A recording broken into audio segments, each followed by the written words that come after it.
हम 5 नंबर के एक्सपेरिमेंट के अंदर आंतरिक प्रतिरोध यानी कि इंटरनल रेजिस्टेंस के बारे में जानने वाले हैं। जैसे 4 नंबर के प्रैक्टिकल के अंदर 2 प्राइमरी सेल का यूज किया था, यहाँ पे सिर्फ एक ही प्राइमरी सेल का यूज करेंगे। ये हमारा है डेनियल सेल, बराबर। यहाँ पे डेनियल या लेक्लास कोई भी हम एक इस्तेमाल कर सकते हैं। यहाँ पे डेनियल सेल लगाया हुआ है। 4 और 5 नंबर की सर्किट में थोड़ा सा ही अंतर है। आप देख सकते हैं कि जैसे 4 नंबर की सर्किट में यानी कि एक्सपेरिमेंट नंबर 4 के अंदर हमने डेनियल और लेक्लास दोनों को पैरेलल लगाया था। तो इसके अंदर डेनियल के साथ में हमने एक छोटा रेजिस्टेंस बॉक्स लगाया हुआ है और एक कुंजी लगाई हुई है पैरेलल में। बाकी 4 नंबर के एक्सपेरिमेंट में जैसा सेटअप था वैसे ही लगा के रखा है। अब इस एक्सपेरिमेंट के अंदर हम वही चीज करने वाले हैं जैसे 4 नंबर के एक्सपेरिमेंट के अंदर गैल्वेनोमीटर को संतुलित किया था, यानी दोनों एक जैसे ही है लगभग लगभग। तो सबसे पहले हम इनिशियल कंडीशन के लिए ये जो बड़ी रेजिस्टेंस बॉक्स है इसको पूरा का पूरा 0 ओम में कन्वर्ट कर देंगे, यानी कि एक भी की इसमें से निकालेंगे नहीं। और एक्सपेरिमेंट शुरू करने से पहले इसे टाइट रखना है, जितनी भी कीज है इसे सबको टाइट रखना है शुरुआत करने से पहले। इसको हम वेरीफाई कर लेंगे कि ये टाइट है कि नहीं।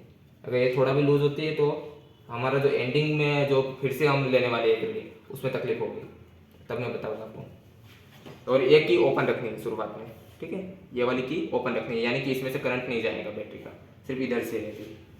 तो सबसे पहले लेते हैं। और हाँ, इसके लिए एक चीज़ ये याद रखना है कि ये जो इनिशियल और एंडिंग जो कंडीशन है, बिगिनिंग द एक्सपेरिमेंट के बिगिनिंग में और एंडिंग में जो भी हम 2 रीडिंग लेते हैं उसमें एक चीज़ याद रखनी है कि ये सर्किट शॉर्ट होती है, यानी कि सर्किट शॉर्ट सर्किट में होती है। 0 ओम इसका रेजिस्टेंस होता है। यहाँ से जो भी करंट देता है वो पूरे 0 ओम में से जाने वाला रहता है। इसलिए डायरेक्ट ए से नहीं शुरू करेंगे, बीच में कोई एक ऐसा पॉइंट के ऊपर छू के गैल्वेनोमीटर में देखेंगे कि डिफ्लेक्शन दे रहा है कि नहीं, बराबर। ऐसे तुरंत अभी यहाँ पे पता चल गया कि लगभग इस पॉइंट के पास आ रहा है, बराबर। बीच में कोई भी पॉइंट पे ले सकते हैं। यहाँ पे लोगे तो आपको पता चल जाएगा कि एकदम लास्ट तक जा रहा है गैल्वेनोमीटर, बराबर। यहाँ पे भी लास्ट तक जा रहा है, तो बीच में कोई भी एक पॉइंट पे से आपको शुरू करना है।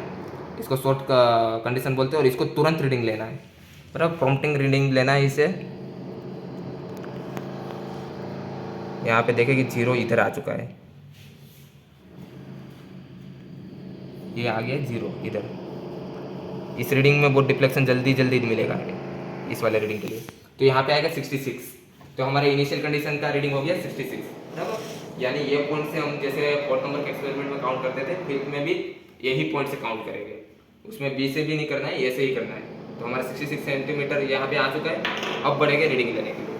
ये पहला रीडिंग हम यहाँ पे लिख लेंगे जर्नल के अंदर। ऑब्जर्वेशन में, ये ऑब्जर्वेशन के अंदर जहाँ पे एल नोट दिया हुआ है, एल नोट दिया हुआ है, उसमें लिखा है in the beginning of the experiment. तो ये 66 सेंटीमीटर आ गया है।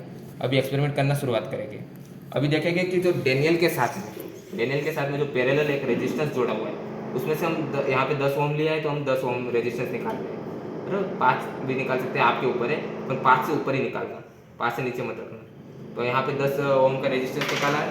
इस की को हमको ज्वाइन कर देनी पड़ेगी, ये वाली की को। और इसे ज्वाइन करने के बाद इसमें से अप्रोक्सीमेटली 2000 ओम जितना रेजिस्टेंस निकाल देना है इसके अंदर से, ठीक है। 2000 जितना ओम का रेजिस्टेंस निकालने के बाद हम एक्सपेरिमेंट शुरुआत करेंगे।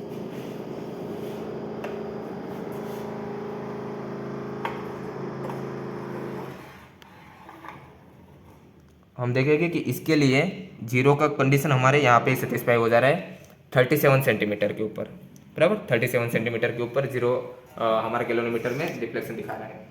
तो इस रीडिंग को हम लिख देंगे यहाँ पे L सेंटीमीटर के अंदर, यहाँ पे 37 लिख देंगे। और इधर R हमने जितना निकाला था ये छोटे वाले रेजिस्टेंस बॉक्स में से, बराबर, 10 ओम निकाला था।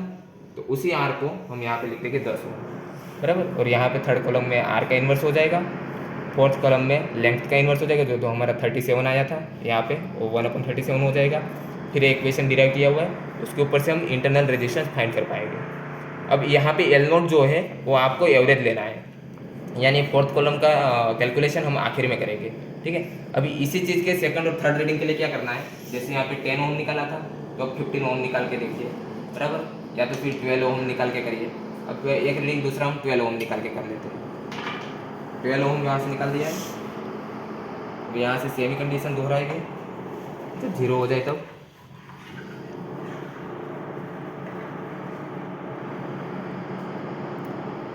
अब इसमें हो रहा है 46 पे 0 हो रहा है, ठीक है। 46 जब है 46 सेंटीमीटर तब गैल्वेनोमीटर में डिफ्लेक्शन 0 बता रहा है। आप देख सकते हैं गैल्वेनोमीटर के अंदर 0 डिफ्लेक्शन। अगर दूसरे पॉइंट पे लगाता हूँ तो डिफ्लेक्शन ज़्यादा आ रहा है, तो दूसरे पॉइंट पे डिफ्लेक्शन ज़्यादा है। जब मैं 46 सेंटीमीटर पे ले जाता हूँ तब डिफ्लेक्शन 0 है। अब 46 सेंटीमीटर मेरे सेकंड के लिए रीडिंग आ गया और यहाँ पे मैंने लिया है रेजिस्टेंस 12 और ये 46 है। ऐसे हमें 3 से 4 रीडिंग लेनी होती है। 4 रीडिंग इसके लिए काफ़ी है, बराबर एडिक्वेट है, इसलिए 4 रीडिंग आपको लेनी चाहिए। 4 रीडिंग लेने के बाद उसका टोटल 1/r और 1/l निकालने के बाद आपको यहाँ पे आ जाना है। ये सेकंड वाली जो फिलिप्स है इसमें देखेंगे at the end of the experiment. अभी एंड ऑफ द एक्सपेरिमेंट में जब जैसे स्टार्टिंग में किया था वैसे ही ये कुंजी निकाल देना है, यानी कि इस रेजिस्टेंस में से अभी कोई करंट पास नहीं होगा, बराबर। और यहाँ पे टोटल हमें 0 कर देना है रेजिस्टेंस। और वैसे ही इसको प्रॉम्प्टिंग रीडिंग लेंगे, यानी कि तुरंत ही रीडिंग लेना है इसका।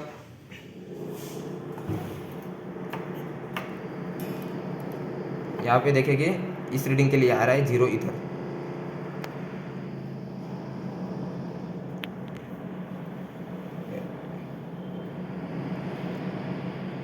इस पॉइंट पे 65 पे आ रहा है, बराबर।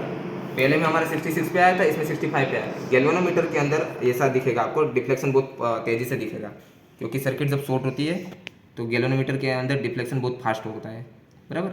तो जैसे हमारे पहले 65 पे आया था, अब देखो थोड़ा कम होकर 63 पे आ गया, क्योंकि जैसा कंटिन्यूसली एक डैनियल सेल है डिस्चार्ज होगा तो ये रीडिंग बदलते जाएगा। इसलिए आपको इस एक्सपेरिमेंट में, जैसे 4th नंबर के एक्सपेरिमेंट में हम तेज़ी से करते थे, वैसे रीडिंग तेज़ी से लेने पड़ेगी, और लगे तो कैलकुलेशन बाद में करना चाहिए। अब यहाँ पे देखेंगे जो हमारा 64 आया वो इधर लिख देंगे। शुरुआत में 66 आया था, बाद में 64 आया, दोनों का एवरेज ले लिया तो 65 सेंटीमीटर L नोट मिल गया। उसके ऊपर से कैलकुलेशन करेंगे तो हमें इंटरनल रेजिस्टेंस 4 रीडिंग के लिए मिल जाएगी। अब ये इंटरनल रेजिस्टेंस का इन्वर्स और यहाँ पे जो 1/r आया है हमारा, जो पैरेलल हमने लगाया था डैनियल के साथ में, उस रेजिस्टेंस का यहाँ पे ग्राफ बनाने जा रहे हैं 1/r वर्सेस 1/l का, बराबर। जो लेंथ हमें मिली थी पोटेंशियोमीटर बोर्ड पे उसका, तो 1/r वर्सेस 1/l का जब ग्राफ बनाओगे आप तो पाओगे कि इसकी एक लाइन इंटरसेप्ट हो रही है माइनस y एक्सिस में, मतलब y एक्सिस में कहीं नीचे जाके इंटरसेप्ट हो रही होगी। उसका जो वैल्यू होगा वही वैल्यू का आप रेसिप्रोकल करेंगे, यानी कि इन्वर्स करेंगे, तभी आपको मिलेगा internal resistance of the given primary cell, यानी कि इसका इंटरनल रेजिस्टेंस आपको मिलेगा। तो इस प्रैक्टिकल में ग्राफ लगभग कंपलसरी होता है। तो कई बार ऐसा होता है कि पूरा ऑब्जर्वेशन और रीडिंग करने के बाद ग्राफ छोड़ देते हैं, तो इस प्रैक्टिकल में ग्राफ बनाना अनिवार्य और जरूरी है।